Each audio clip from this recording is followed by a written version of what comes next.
Jubilee hills election సంబంధించిన దాంట్లో ఈ 11వ తారీఖు ఎన్నిక జరుగుతుంది కాబట్టి మనకు కేవలం 12 రోజులు మాత్రమే. దగ్గరకు వచ్చిన కొద్ది బీజేపీ యొక్క పెరుగుదల, బీజేపీ యొక్క రిజల్ట్స్ వచ్చేటటువంటి దగ్గర గెలిచే అవకాశం పెరిగినాయి భారతీయ జనతా పార్టీ.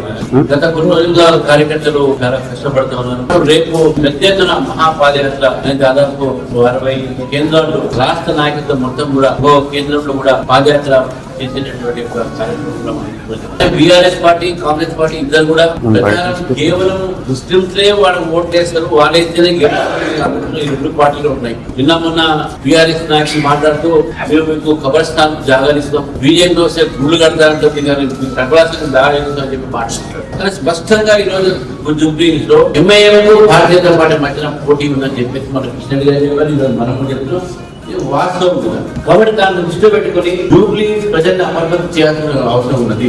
మనం జూబ్లీహిల్స్ ని మనం బీజేపీ గెలిపించి రాబోయేటువంటి రోజులు 2028లో జరగబోయేటువంటి సాధారణ ఎన్నికల్లో తెలంగాణలో భారతీయ జనతా పార్టీ ప్రభుత్వానికి జూబ్లీహిల్స్ దాన్ని పథకాలని చెప్పి అందరినీ కోరుతూ